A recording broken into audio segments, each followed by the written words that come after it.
Hello students, Miss Evans here, decorating 101. So this is a keto cake that I have made, and I have made a chocolate keto icing. So I'm going to show you guys how to fill that. Now, first step into building a cake is your cake's got to be really, really cold. So what I did was I turned them out upside down on a cake board. You can find these at any cake shop. And then I have a non-skid little piece right here so that way it doesn't slide when I'm trying to decorate it. All right, so this is a very cold layer. It's all frozen. I have had it in the freezer for the last few hours. All right, now I would be using a straight edge spatula, but I unfortunately do not have one at the moment, so I'm using a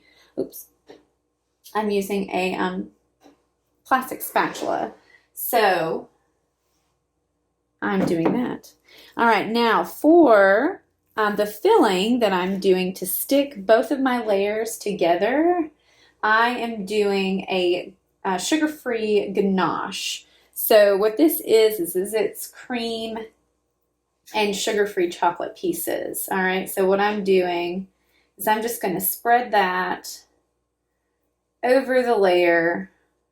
Let me get a little bit more on here. And you can do a peanut butter filling. You can do anything that's pretty thick. If you're doing a strawberry or a lemon filling, something that has, juice or is made with water, anything like that, and you want to make sure you have a barrier of icing. So you'll draw a ring of icing around here just to make sure that it doesn't seep out of the cake. So any kind of fresh berries or anything like that that you put into a cake, make sure you have a barrier of icing.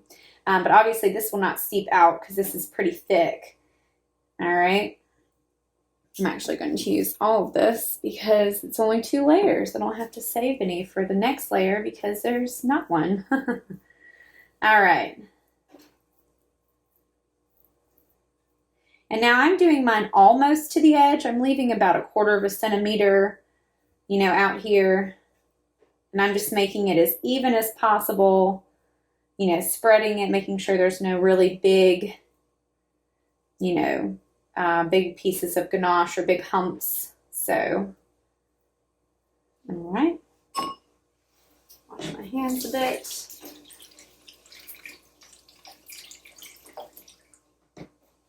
Okay, all right, so ganache is done. Now, when you put on the next layer, what you're going to do is, again, I have these both on boards. You're going to take that bottom board off, and you're going to have it flat side down because, or bottom side down, so the top is facing down. You're doing this because you want a flat, even top. You want to make sure it's level. So the bottom of the cake is always level. Now, if your cake had a hump on the top of it or anything like that, you would slice that off so that you would have a very flat layer here.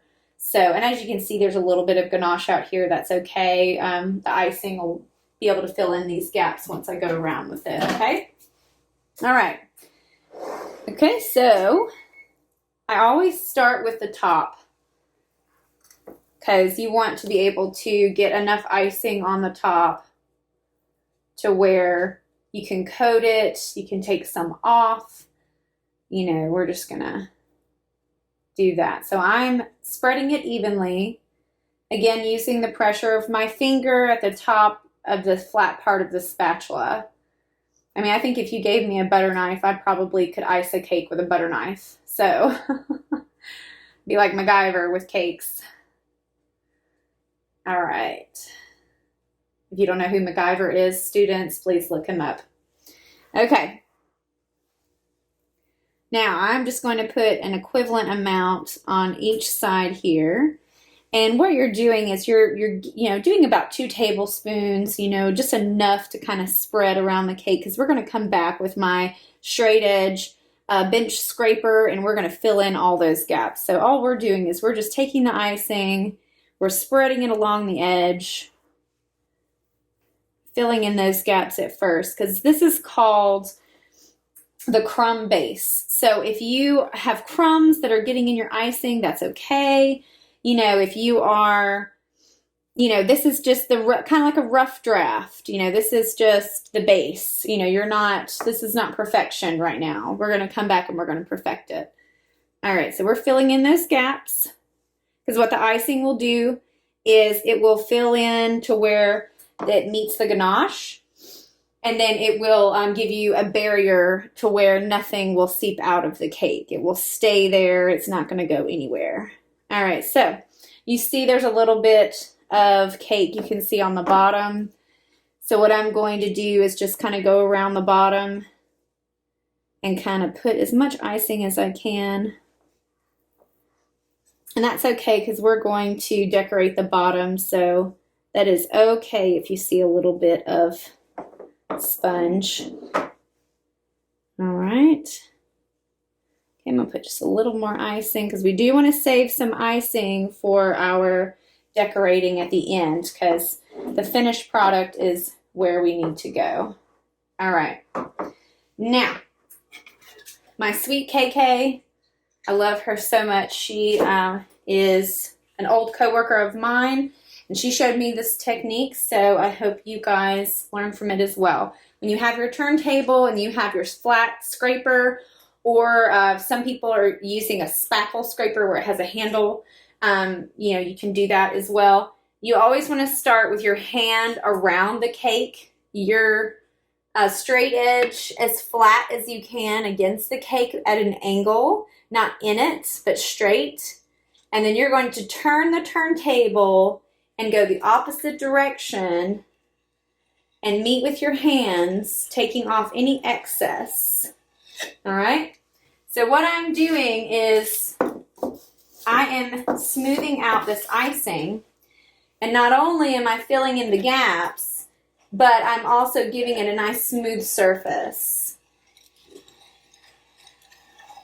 Now, some people will spray their cakes with a little bit of water. Some do a simple syrup liquid.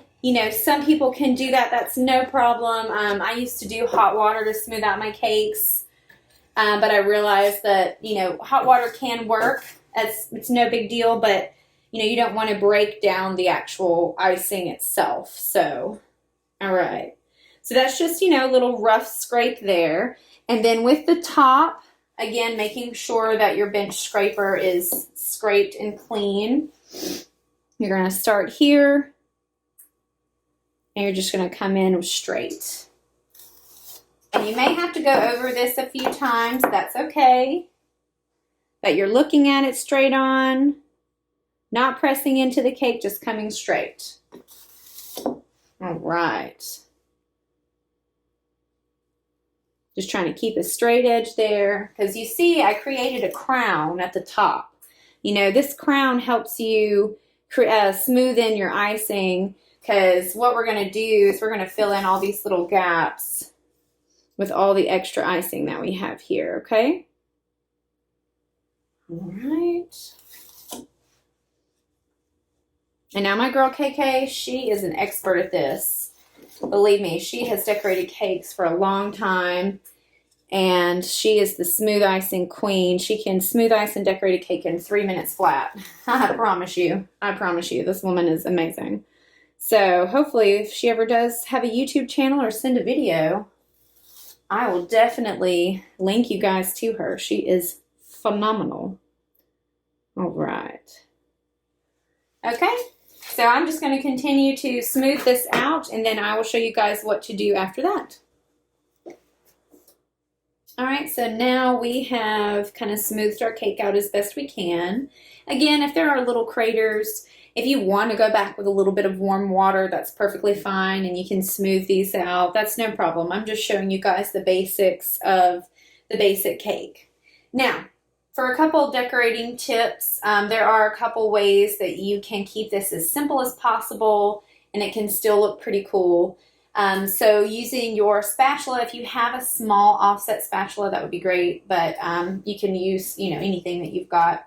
So what I'm going to do is I'm just going to use a little bit of this plastic spatula, and I got a little bit of icing here on the end. And I used to do cakes for O. Henry's Coffee. And what we would call them is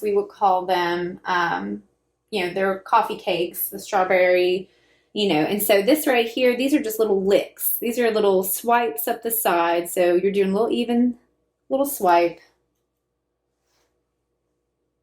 little swipe. Keeping just a little bit of icing. Make sure the back is clean. You're just pressing and swiping up. You're just putting pressure on it. So this is a rustic look.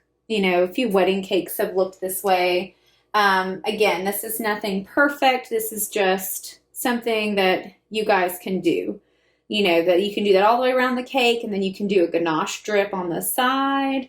You can do anything. Anything that would look really cool. You can do, sprinkles around the edge, something like that. So that's the first part. I'm going to scrape that off because I'm actually going to keep mine smooth. I don't know what it is about a smooth cake, but I feel like it's like a blank canvas. You can just, go for it. All right, so I smoothed that out. Let me smooth my top. Okay, all right. Now, on the test, I do have a couple of questions about holly. So I'm going to show you guys how to decorate a little bit of holly on your cake. Now, a circle, I believe, has 4 points, just like a compass. You've got north, you have south, you have east, and you have west. Now, a lot of people like to do north, south, east, west, and then, the parts in between. So you can do that to make it even around your cake, but you can actually do a cluster in the middle. So I'm going to show you guys exactly what we're doing here with this holly. So I'm going to give you a couple options. I'm going to try and go as quickly as I can and explaining it all at the same time too. So in your piping bag, on one of my questions, I did say that you were going to use a coupler and the ring, and also the tip. So normally in piping bags, this is what is inside. You will have this inside, then when you cut your bag, this will be popping out. You'll have your tip here, and then you'll have your coupler to seal it. So that way this stays on the bag, and this is, tightened on there so that this won't come off. Now, I did the old school way that I was taught originally by my dad, was putting the tip just inside and then cutting off the end. My piping bag, or my parchment paper here, decided to poke out a little bit, so I didn't have to cut it. So yay. All right, so I'm going to show you guys exactly how to make some holly. All right. So you're going to go with a little dot. It's okay if it has a little tip. You can take a little bit of water or cornstarch on your finger and you can tap that down. So you're going to do 3, just pressure just a little bit. 3 little dots. Pressure, okay. And no big deal, just there, okay. And then go about, 2 or 3 inches and do another little holly. Little cluster of 3. Oh, I feel like Bob Ross. Just a little happy little holly. Just a little happy here, a little happy there. You see that bright red. That bright red just makes me think of Christmas. And it does make me feel like Christmas. I really like this. All right, so you're just going to continue to be as even as possible, doing a little cluster of 3, just pressure just a little bit with the 2 tips of your fingers right here. And as you can see, I'm not using a lot of icing. If I had a humongous bag full of icing, it would go everywhere. I would not be in control. You're able to control your bag here with just a little bit of pressure. Because if I filled this thing all the way full, I would not have enough control with it at all. It would be just messy. And plus the icing is made with butter. So it will start to melt with the heat of my hands. So I want to move quickly. All right. So a little pressure. Okay, it's okay if you have little air pockets, they'll pop out. You can always go back over and fix them. Okay.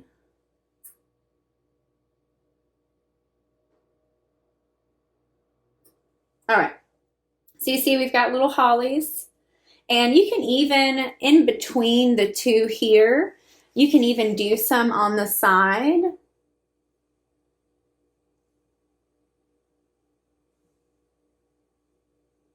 Again, pressure and stop. And if you want to do, let's see, I'm going to show y'all real quick. Okay, so you saw how when I pressured it and I popped it, so I still had pressure. So what I'm doing here is I'm just going to do pressure and then turn. So then that way there's no little tips. So pressure and then turn. Pressure and turn. There we go. But I like, oh no, I like the little tips. They're cute. So yes, so you can go to the side like this. Pressure, pressure, okay?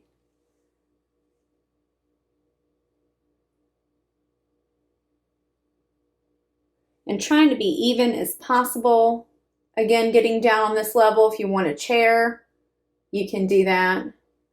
Because, oh, my back is starting to hurt.